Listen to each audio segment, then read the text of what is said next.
కాంతమ్మ వీరయ్య దంపతులకు ఇద్దరు కూతుళ్ళు. పెద్ద కూతురు పేరు రోజా, చిన్న కూతురు పేరు మీనా. ఇద్దరిలో రోజాకి కాస్త పొగరెక్కువగా ఉండేది. మీనా కాస్త అమాయకురాలు. ఏంటండి ఈ హడావిడి? ఏం జరుగుతుందసలిక్కడ? రేపు మన రోజా పుట్టినరోజు మర్చిపోయావా ఏంటి? నేనేమీ మర్చిపోలేదు. నాకన్నీ గుర్తున్నాయి కానీ, మీరు చేస్తున్న ఈ హడావిడికి, ఈ ఏర్పాట్లకి, అలాగే దాని పుట్టినరోజుకి ఏంటి సంబంధం? సంబంధముంది. నిజానికి పెళ్ళైన కొత్తల్లో నేనసలు ఎలా ఉండేవాణ్ణి? ₹1 సంపాదించడం కూడా చాలా కష్టంగా ఉండేది. అప్పుడు పుట్టింది రోజా. ఏ సమయాన ఏ ముహూర్తాన పుట్టిందో తెలియదు కానీ ఆ తర్వాత నాకన్నీ కలిసొచ్చాయి. ఈరోజు ఈ స్థాయిలో ఉన్నానంటే అందుకు కారణం నా కూతురే. అందుకే రోజా పుట్టినరోజుని ఘనంగా చేయాలనుకుంటున్నాను. ప్రతి ఏడూ మీరు తన పుట్టినరోజుని ఘనంగానే జరుపుతున్నారు కదా. బంగారం, బట్టలు కొనిపెడుతున్నారు. ఇప్పుడు ఈ పందిరెందుకు వేస్తున్నారో నాకైతే అర్థం కావటం లేదు. రేపో మాపో నా కూతురికి పెళ్లి చేయక తప్పదు. ఆ తర్వాత నా కూతురు అత్తారింటికి వెళ్ళిపోతుంది. పుట్టింట్లో ఇదే దాని ఆఖరి పుట్టినరోజు. అందుకే పందిరి వేసి బంధువులందరినీ పిలిచి ఘనంగా పుట్టినరోజు వేడుకల్ని చేయాలనుకుంటున్నాను. అలా వీరయ్య కాంతమ్మతో చెప్తాడు. ఇంతలో రోజా అప్పుడే నిద్రలేచి తన గదిలో నుండి బయటకొస్తుంది. అమ్మా, రేపటి నుండి ఆ మీనా నా గదిలో నిద్రపోటానికి వీల్లేదు. ఎందుకు? ఏం జరిగింది? మళ్ళీ ఏమైనా గొడవ పడ్డారా? దాంతో ఎవరు గొడవ పడతారులే. రాత్రి 1 గంట దాకా పుస్తకాలు ముందు పెట్టుకుని లైట్ వేసుకుని కూర్చుంది. నేనెలా నిద్రపోవాలి? అయ్యో పాపం, మీనాకి పరీక్షలు జరుగుతున్నాయి. అందుకే రాత్రిళ్ళు అలా చదువుతుంది. అదంతా నాకు సంబంధం లేదు. ఆ మీనా నా గదిలో నిద్రపోకూడదు, అంతే. గదిలో నిద్రపోకపోతే ఇంకెక్కడ నిద్రపోతుంది? ఈ ఇంట్లో ఉన్నవి 2 గదులు. ఒక గదిలో నేను మీ నాన్నగారుంటున్నాం, మరొక గదిలో మీరిద్దరుంటున్నారు. పాపం, గదిని ఖాళీ చేయమంటే అదెక్కడికెళ్తుంది? ముందే చెప్పానుగా, అదంతా నాకు సంబంధం లేని విషయమని. ఒకవేళ నా గదిలో నిద్రపోవాలంటే 10 గంటల కల్లా నిద్రపోవాలి. నా నిద్రకు అసలు భంగం కలిగించకూడదు. అలా అయితే నా గదిలో నిద్రపోమని చెప్పు. లేకపోతే తన బట్టలని, వస్తువులని, పుస్తకాలనన్నింటినీ ఇప్పుడే గది నుంచి బయటపడేస్తాను. ఆ మెట్ల కింద వెళ్ళి నిద్రపోమని చెప్పు. అలా రోజా కఠినంగా మాట్లాడుతుంది. రోజా పుట్టిన వెంటనే వీరయ్యకు అన్ని విధాలుగా కలిసి రావడంతో వీరయ్య రోజాని అతిగారాభంగా పెంచుతాడు. దాని కారణంగా రోజాకి పొగరు బాగా ఎక్కువగా ఉంటుంది. సరే కాని, ఈ హడావిడంతా ఏంటి? ఇంట్లో ఏమైనా పూజ చేయించబోతున్నారా? నువ్వు నా పాలిట లక్ష్మీదేవి అమ్మా. అందుకే నీ పుట్టినరోజుని ఘనంగా చేయడానికి ఈ ఏర్పాట్లన్నీ చేస్తున్నాను. ఈ సంవత్సరం నీకు పెళ్లి చేయాలనుకుంటున్నాను. అందుకే ఈ ఆఖరి పుట్టినరోజుని అంగరంగ వైభవంగా చేయాలనుకుంటున్నాను. నిజంగానా? వావ్! చాలా థ్యాంక్స్ నాన్న. ఈ ఏర్పాట్లన్నీ నాకోసమే చేస్తున్నావా? సూపర్! నీలాంటి ఫాదర్ దొరికినందుకు నాకు చాలా ఆనందంగా ఉంది. సరే, ఈసారి పుట్టినరోజుకు నీకేం కావాలి? ప్రతి పుట్టినరోజుకి మీరు నాకు బంగారం కొనిపెట్టారు. ఈసారి నాకు డైమండ్ నెక్లెస్ కావాలి. ఎంత హాయిగా ఉందో! వెంటనే ఈ విషయాన్ని నేను నా ఫ్రెండ్స్కి తెలియజేస్తాను. ఇదిగో నాన్న, నాకు తెలిసిన వాళ్ళందర్నీ ఈ బర్త్డే పార్టీకి ఇన్వైట్ చేస్తాను. ఎంతమందినైనా ఇన్వైట్ చేయమ్మా, అసలు మొహమాట పడొద్దు. అలా వీరయ్య తన కూతురైన రోజాతో చెప్తాడు. రోజా ఆనందంలో మునిగి తేలుతూ ఉంటుంది. అలా కొంత సమయం గడిచిపోతుంది. అప్పుడే మీనా కాలేజీ నుండి ఇంటికి తిరిగి వస్తుంది. అబ్బబ్బా! బయట ఎండలు మండిపోతున్నాయమ్మా. అసలు ఎంత ఎండగా ఉందో! వెంటనే కూల్ వాటర్ ఇవ్వమ్మా. సరే కాని, పరీక్ష ఎలా రాసావు మీనా? చాలా బాగా రాశాను. అన్ని క్వశ్చన్స్ అటెంప్ట్ చేశాను. ఈసారి టాప్ మార్కులు రావటం ఖాయం. సరే కాని, బయటేంటి ఏవేవో ఏర్పాట్లు జరుగుతున్నాయి? ఇంటి ముందు పందిరి కూడా వేశారు. అది మీ నాన్న మీ అక్క పుట్టినరోజుని ఘనంగా జరిపించాలని అనుకుంటున్నాడు. అందుకే ఏర్పాట్లన్నీ జరుగుతున్నాయి. ఏంటి? పుట్టినరోజు వేడుకలా? నాన్న పుట్టినరోజు వేడుకలకు ఏర్పాట్లు చేస్తున్నాడా లేక పెళ్లికి చేస్తున్నాడా? అయినా ఇంత ఖర్చు అవసరమా అమ్మా? వేడుకలకు డెకరేట్ చేయమని బయటి వాళ్ళని పిలిస్తే ఇక అంతే సంగతులు. బాగా డబ్బులు డిమాండ్ చేస్తారు. అదే మనం యూట్యూబ్ వీడియోలు చూస్తూ ఇంటిని అలంకరించుకున్నామనుకో, తక్కువ ఖర్చులోనే అన్నీ సమకూర్చుకోవచ్చు. ఏంటే? ఏం మాట్లాడుతున్నావు? నాన్న నాకోసం ఇన్ని ఏర్పాట్లు చేస్తుంటే నువ్వు చూడలేకపోతున్నట్టున్నావు. అయ్యో, నా ఉద్దేశం అది కాదక్కా. ఇలా మనుషుల్ని పిలిచి ఏర్పాట్లు చేయించడం కంటే మనమే యూట్యూబ్ వీడియోలు చూస్తూ ఇంటిని చక్కగా అలంకరించుకోవచ్చు. నేను అలా అన్నాను. చాల్లే, నాన్న నాకోసం ఏం చేసినా నువ్వు అస్సలు చూడలేవు. నేనంటే ఎందుకంత కుళ్ళు నీకు? నాన్నా, ఓ నాన్నా, వెంటనే ఏర్పాట్లన్నీ ఆపే. అయ్యో, ఎందుకమ్మా, ఏం జరిగిందంతా? ఈ మీనాకి నేను హాయిగా ఉండటం అస్సలు ఇష్టం లేదు. అలాగే నువ్వు నా పుట్టినరోజు కోసం ఇన్ని ఏర్పాట్లు చేయడం కూడా అసలు చూడలేకపోతున్నట్టుంది. ఇవన్నీ అసలు అవసరం లేదంట నాన్న. వదిలేయండి. ఇతరుల్ని బాధపెట్టి నేను నా బర్త్డేని జరుపుకోవాలని అనుకోవట్లేదు. ఏంటి మీనా నువ్వు? నీకసలు బుద్ధుందా? ఏంటి ఈ మాటలు? అయినా నీ మనసులో ఇంత కుళ్ళు ఎలా వచ్చి చేరింది? చూడు, రోజా అంటే నాకు చాలా ఇష్టం. రోజా పుట్టిన తర్వాతనే నా జాతకం మారింది. కాబట్టి రోజా పుట్టినరోజుని నేనెప్పుడూ ఘనంగానే జరుపుతాను. ఒకవేళ నీకు చూడ్డం ఇష్టం లేకపోతే కొన్ని రోజుల పాటు నువ్వు మీ అమ్మమ్మ గారింటికి వెళ్ళిపో అని చెప్పి వీరయ్య తన గదిలోకి వెళ్ళిపోతాడు. రోజా కూడా అక్కడ్నుండి తన గదిలోకి వెళ్ళిపోతుంది. ఏంటమ్మా ఇది ఇలా జరిగింది? అసలు నేనేమన్నాను? వీళ్ళేం అర్థం చేసుకున్నారు? ఎందుకమ్మా ఇలా జరుగుతుంది? నన్నెవరూ ఎందుకు అర్థం చేసుకోవటం లేదు? ఏంటోనమ్మా, నాకు కూడా ఏం అర్థం కావటం లేదు. అలా మీనా బాధపడుతూ అక్కడ్నుండి వెళ్ళిపోతుంది. రోజా పుట్టినరోజు రానే వస్తుంది. వేడుకలన్నీ ఘనంగా జరుగుతూ ఉంటాయి. బంధువులందరూ ఇంటికి వస్తూ ఉంటారు.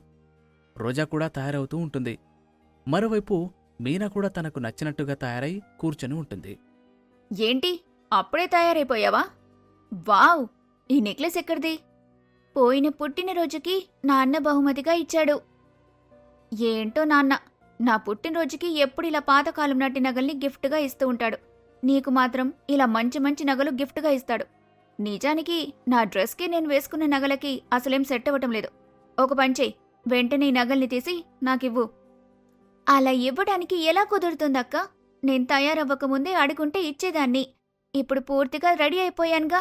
ఇప్పుడు ఈ నగల్ని తీసి నీకివ్వలేనక్కా. ఏంటి, నాకే ఎదురు చెబుతున్నావు? నీకింత మంచి నగలు అవసరమా? ఇంత మంచి నగలు వేసినా సరే నీ ముఖంలో ఎలాంటి కళ లేదు. అయినా ఇలాంటి నగలు వేసుకుంటే నాలాంటి అందమైన వాళ్ళేసుకోవాలి. ఎంత త్వరగా వీలైతే అంత త్వరగా ఈ నగల్ని తీసి నా చేతిలో పెట్టు. లేదక్కా, ఈ నెక్లెస్ నాకు చాలా నచ్చింది. ఈ బర్త్డే పార్టీలో నేను ఈ నెక్లెసే వేసుకోవాలని అనుకుంటున్నాను. అలా మీనా చెప్పడంతో రోజాకి చాలా కోపం వస్తుంది. నిలబడ్డ చోటే బోరున ఏడుస్తుంది. వెంటనే అక్కడికి వీరయ్య మరియు కాంతమ్మ వస్తారు. అయ్యో, ఏమైంది రోజా? ఎందుకలా ఏడుస్తున్నావు? ఈ మీనా నన్ను కొట్టింది నాన్న. కొట్టి నా దగ్గరున్న ఈ నెక్లెస్ని లాక్కొని తాను వేసుకుంది. అరే, ఈ నెక్లెస్ అయితే మీనాదే. మీనా గంట క్రితమే ఈ నెక్లెస్ వేసుకొని నాకు కనిపించింది. ఏంటమ్మా, ఎందుకలా నువ్వు ఎప్పుడు నీ చిన్న కూతుర్ని వెనకేసుకొస్తుంటావు? నిజంగా ఈ మీనా నన్ను కొట్టింది. అలాగే నా దగ్గరున్న ఈ నెక్లెస్ని లాక్కొని తానే పెట్టుకుంది. ఏంటి నాన్నా, నువ్వు కూడా నా మాట నమ్మట్లేదా? ఏంటి మీనా ఇది? ఈరోజు రోజా పుట్టినరోజు.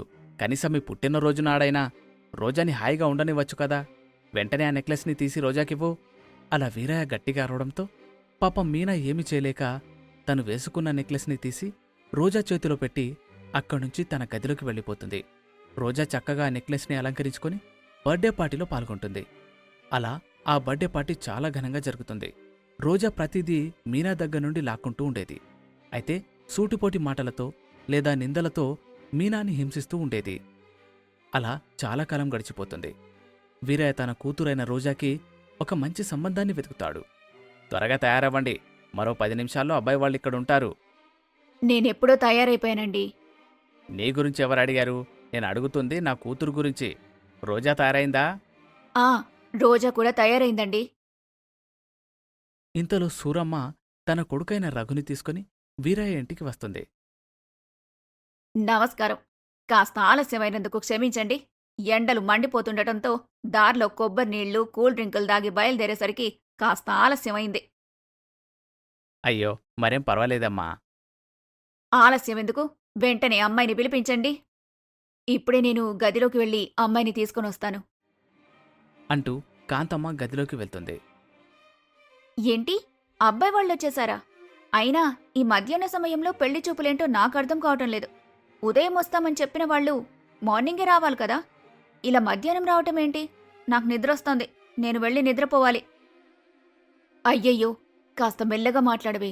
అవతల పెళ్లివాళ్లు వింటే ఏం బాగుంటుంది చెప్పు. పదండి, పెళ్లివాళ్లు అమ్మాయిని తీసుకుని రమ్మంటున్నారు. అలా కాంతమ్మ రోజాని తీసుకుని బయటకు వెళ్ళిపోతూ ఉంటుంది. రోజాతో పాటు మీనా కూడా బయటకు వస్తూ ఉండగా రోజా ఇలా అంటుంది. నువ్వెక్కడికి? పెళ్లి చూపులు నాకు జరుగుతున్నాయి, నీక్కాదు. నువ్వసలు ఈ గది నుంచి బయటికి రావద్దు. అయినా ఎవరికి తెలుసు, బయటకెళ్ళి ఆ పని ఈ పని చేస్తూ నవ్వుతూ తిరుగుతూ వాళ్ళని నువ్వు నీ బుట్టలోకి వేసుకున్నా వేసుకుంటావు. అయ్యో, అలా నేనెందుకు చేస్తానక్కా? నీ గురించి నాకు పూర్తిగా తెలుసులే. ముందు లోపలికి వెళ్ళు. అలా రోజా మీనాని గదిలోనే ఉండమని ఆదేశిస్తుంది. రోజా సూరమ్మ ముందుకు వచ్చి కూర్చుంటుంది. సూరమ్మకి రోజా ఎంతగానో నచ్చుతుంది. రఘుకు కూడా రోజా బాగా నచ్చుతుంది. అమ్మాయి ఎంత లక్షణంగా ఉందో, ఎంత కలగా ఉందో. అమ్మాయి మాకు బాగా నచ్చింది. ఏమ్మా, నీగ్గూడా మేం నచ్చామా? ఏదైనా నిర్మోహమాటంగా చెప్పాలి. నిర్మోహమాటంగా ఉంటేనే నాకు బాగా నచ్చుతుంది. నాక్కూడా అబ్బాయి బాగా నచ్చాడు. అది అలా ఉండాలి. అమ్మాయి తీరు కూడా మాకు బాగా నచ్చింది అన్నయ్య గారు. వెంటనే మనం ముహూర్తాలు పెట్టించేద్దాం. అలా సూరమ్మ ముహూర్తాలు పెట్టిస్తుంది. మంచి ముహూర్తాన రఘుకి అలాగే రోజాకి ఘనంగా పెళ్లి జరుగుతుంది. రోజా అత్తారింటికి వెళ్ళిపోవడంతో మీనాకి కాస్త ప్రశాంతంగా ఉంటుంది. పుట్టినప్పటి నుండి ఇన్నేళ్ల తర్వాత ఇప్పుడు నాకు కాస్త ప్రశాంతంగా ఉందమ్మా. ఏం చేస్తాం చెప్పు. మీ నాన్న అతి గారాబం కారణంగా మీ అక్కలా తయారైంది. కాని ఇప్పుడు నాకు మరొక భయం పట్టుకుంది. ఇక్కడ ప్రవర్తించినట్టే అత్తారింట్లో కూడా చేస్తే ఇంకేమైనా ఉందా? ఇక అంతే సంగతులు. అలా కాంతమ్మ ఒకవైపు తెగ భయపడిపోతూ ఉంటుంది. కాంతమ్మ భయపడినట్టుగానే రోజా నడుచుకుంటూ ఉంటుంది. ఎట్టకేలకి నా కొడుక్కి పెళ్ళైపోయింది. నాకిప్పుడు ఎంత సంతోషంగా ఉందో. ఇదిగో రోజా, కొత్త కోడలు ఇంట్లో అడుగుపెట్టిన వెంటనే దేవుని గదిలో దీపం వెలిగించాలి. చీకటి పడింది. వెళ్ళమ్మా, వెళ్ళి దేవుని గదిలో దీపం పెట్టు. నేను ట్రావెల్ చేసి బాగా అలసిపోయాను. ఇప్పుడు ఈ దీపాలు హారతులంటే నా వల్ల కాదు. నేను వెంటనే వెళ్ళి రెస్ట్ తీసుకోవాలి. ఈ దీపాల్లాంటివి మీరే పెట్టుకోండి. అంటూ పొగరుగా మాట్లాడి రోజా తన గదిలోకి వెళ్ళిపోతుంది. సూరమ్మ మరియు రఘు ఆశ్చర్యపోతారు. ఏంట్రా ఇది? ఇంటి కోడలు ఇంట్లో అడుగుపెట్టిన వెంటనే దేవుని గదిలో దీపం వెలిగించాలి గదా. అప్పుడే ఆ ఇంటికి మంచి జరుగుతుంది. ఈ పిల్లేమో ఏమీ పట్టించుకోకుండా అలా వెళ్ళిపోయిందేంటి? చాలా దూరం ట్రావెల్ చేసొచ్చింది కదమ్మా, బాగా అలసిపోయినట్టుంది. అందులోనూ ఏ అమ్మాయినా తన పేరెంట్స్ని వదిలిపెట్టి అత్తారింటికి రావాలి. నాకు తెలిసి రోజా ఆ బాధలోనే ఉన్నట్టుంది. రేపు ఉదయం లేవగానే తన చేత దీపం పెట్టించి పూజ చేయించు. నువ్వు చెప్పేది కూడా నిజమేలే. పాపం, కోడలు పిల్ల బాధలో ఉన్నట్టుంది. అలా సూరమ్మ రోజాని అర్థం చేసుకుంటుంది. అలా ఆ రాత్రి కాస్త గడిచిపోతుంది. మరుసటి రోజు సూరమ్మ రోజా కోసం ఎదురు చూస్తూ ఉంటుంది. అప్పుడే రోజా జీన్స్ వేసుకుని తన గదిలో నుండి బయటకొస్తుంది. ఏంటత్తయ్యా అలా ఆశ్చర్యపోతున్నారు? ఈ డ్రెస్ ఏంటమ్మా ఇలా వేసుకున్నావు? ఏంటి, ఈ డ్రెస్ గురించి మీకు తెలీదా? దీన్ని జీన్స్ అంటారు. సిటీలో ఉన్న అమ్మాయిలంతా ఇవే వేసుకుంటారు. అరే, ఆ విషయం నాకు తెలుసమ్మా. పట్నంలో ఉన్న అమ్మాయిలు ఇలాంటి బట్టలే వేసుకుంటారని నాకు బాగా తెలుసు. కాని ఇప్పుడు నువ్వెందుకేసుకున్నట్టు? నీతో చేయించాల్సిన పనులు చాలా ఉన్నాయి. నువ్వింకా దీపమే వెలిగించలేదు, పాలు కూడా పొంగించలేదు. వెళ్ళు, వెళ్ళి ఒక మంచి చీర కట్టుకునిరా. అరే, ఏంటత్తయ్య మీరు? చీర కట్టుకోకపోతే ఏమవుతుంది? దీపం పెట్టాలి, అంతే కదా. ఆ మాత్రం దానికి చీర కట్టుకోవాలా ఏంటి? చీర కట్టుకోకపోతే దీపం వెలగదా ఏంటి? అయ్యో, అలా మాట్లాడుతున్నావేంటమ్మా? చీర కట్టుకొని దీపం వెలిగించడం సాంప్రదాయం గదా. అది కూడా నువ్వు మొట్టమొదటిసారి ఈ ఇంట్లో దీపాన్ని వెలిగించబోతున్నావు. కాబట్టి చీర కట్టుకుంటే పద్ధతిగా ఉంటుంది. నేనిప్పుడే స్నానం చేసి ఈ డ్రెస్ వేసుకునొచ్చాను. మళ్ళీ వెళ్ళి చీర కట్టుకునే ఓపిక నాకు ఏమాత్రం లేదు. ఒక పని చేయండి, మీరెలాగో చీర కట్టుకొని ఉన్నారు కదా, మీరే దీపాన్ని వెలిగించుకోండి. అలా రోజా సూరమ్మతో చెప్తుంది. రఘు మరియు సూరమ్మ ఇద్దరూ ఆశ్చర్యపోతారు. ఇంకేదో పని చేయమన్నారు. ఏంటది? ఏదో స్వీట్ వండమని చెప్పారు కదా. అవును, కొత్త కోడలు అత్తారింట్లో ఏదైనా తీపి పదార్థాన్ని చెయ్యాలి. సరే అయితే, నేనిప్పుడే వెళ్ళి తీపి పదార్థాన్ని వండి తీసుకొనొస్తాను. అలా రోజా వంటగదిలోకి వెళ్తుంది. అవతల సూరమ్మ కంగారు పడుతూ ఉంటుంది. ఏంట్రా ఈ పిల్ల? చూడ్డానికి ఎంతో కళగా ఉందని పెళ్లి కొప్పుకున్నా. ఇప్పుడేమో ఎడ్డమంటే తెడ్డమంటోంది.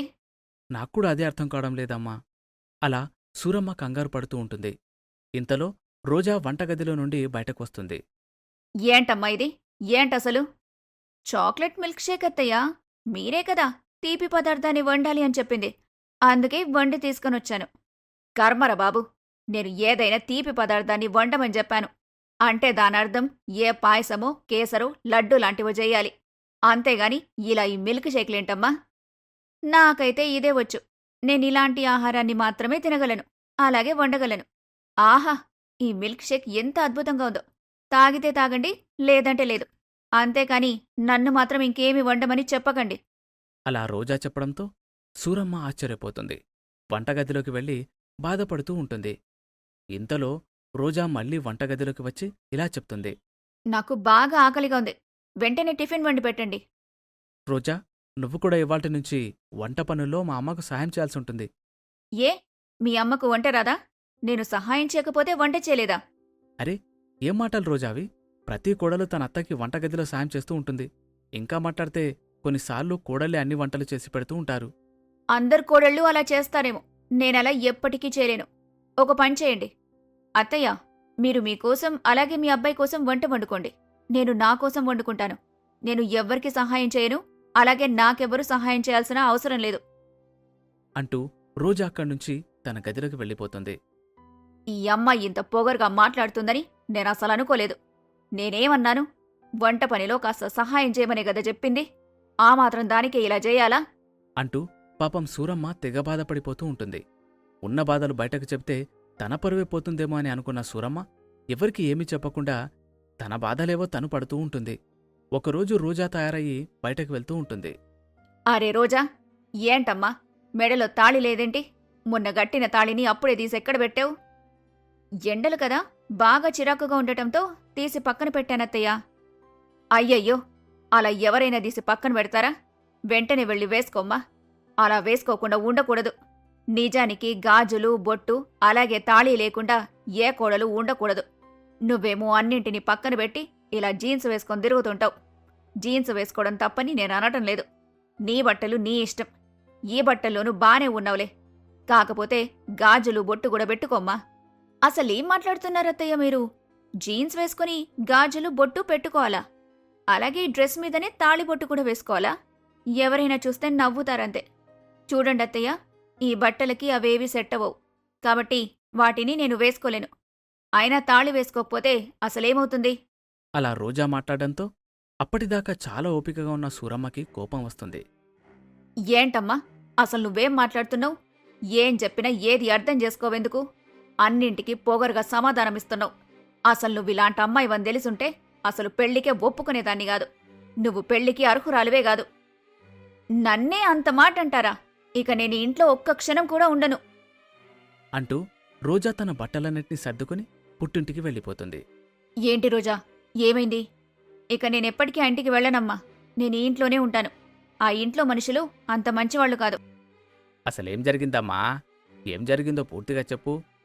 అలా వీరయ్య అడగడంతో రోజా జరిగిందంతా చెప్తుంది. అలా చెప్పి తన గదిలోకి వెళ్ళిపోతుంది.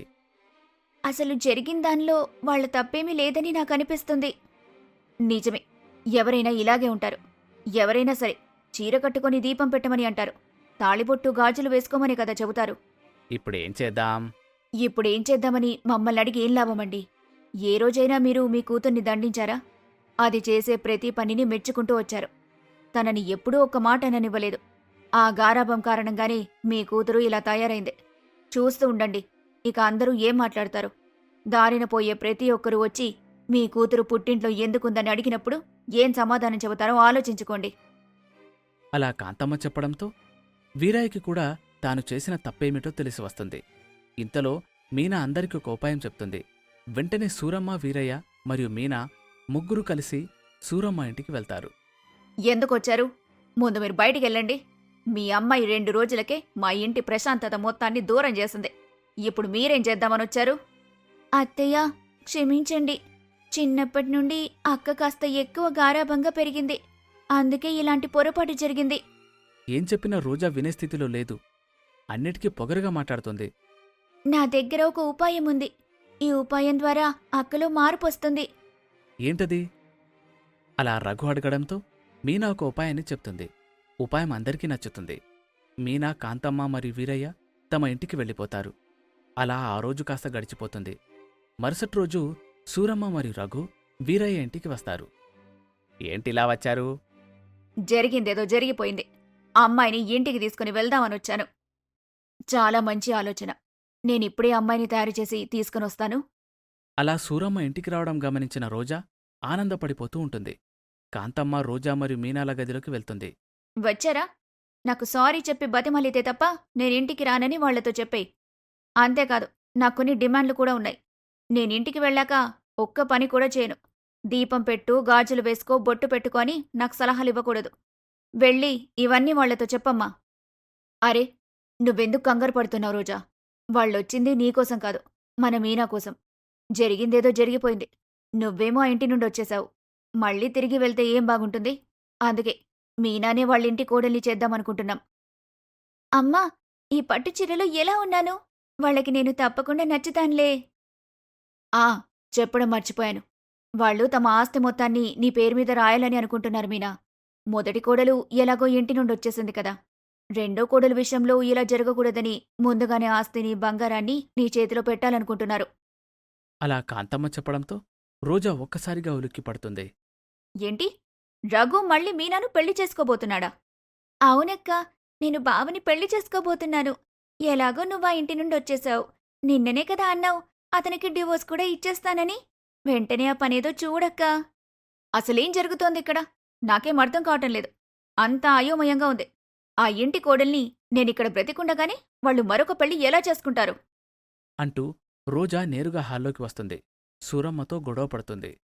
మీరు చేస్తుందేం బాగోలేదు. నేను బ్రతికుండగా రఘుకి మీరు మరొక పెళ్లి ఎలా చేయగలరు? నువ్వు బతికే ఉన్నావు. మేం గాదు అని అనటం లేదు. కాకపోతే నువ్వు పుట్టింట్లో ఉన్నావు. అత్తారింటికి రానని తెగేసి చెప్పేశావు. ఒకవేళ వచ్చినా దేవుని ముందు దీపమైతే పెట్టవు, బొట్టు పెట్టుకోవు, గాజులు కూడా ఏసుకోవు. అలాగే ఇంటి పనులు, వంట పనులు కూడా చేయవు. ఇలా ఏం చేయనప్పుడు నీకు మాత్రం అత్తారిల్లెందుకు? అలా సూరమ్మ అనడంతో రోజాకి బుద్ధి వస్తుంది. తాను చేసిన తప్పేమిటో తనకర్థమవుతుంది. ఈ మాత్రం దానికి నాకు విడాకులిచ్చేస్తారా? నన్ను ఇంటి నుండి గెంటేస్తారా? ఇంటి నుండి ఎవరు గెంటేశారు? నువ్వా లేక మేమా? నువ్వేగా నీ బట్టలు పట్టుకుని పుట్టింటికొచ్చేశావు. చూడు రోజా, నేను నిన్ను హింసించలేదు. ప్రతి కోడలి బాధ్యత ఏదైతే ఉందో దాన్ని నిర్వర్తించమని చెప్పాను అంతే. కానీ నువ్వు నన్ను తప్పుగా అర్థం చేసుకుని పుట్టింటికొచ్చేశావు. నా తప్పేంటో నాకు అర్థమైంది. నన్ను క్షమించండి. ఇకపై నేను మీరు చెప్పినట్టుగానే నడుచుకుంటాను. అయినా ఏంటి మీనా నువ్వు? నా జీవితాన్ని నాశనం చేసి నువ్వు ఆనందపడాలని ఎలా అనుకున్నావు? అయ్యో అక్క, ఇదంతా నేను నీలో మార్పు తీసుకురావడానికి ఆడిన నాటకమే. నీలో ఈ మార్పు వచ్చినందుకు నాకిప్పుడు చాలా ఆనందంగా ఉంది. అలా జరిగిందంతా మీనా చెప్తుంది. రోజా అప్పటిదాకా తాను చేసిన తప్పేమిటో తెలుసుకుంటుంది. అలా రోజా తన అత్తగారింటికి వెళ్ళిపోతుంది. పొగరు మొత్తాన్ని విడిచిపెట్టి అనుకువగా నడుచుకుంటూ ఉంటుంది.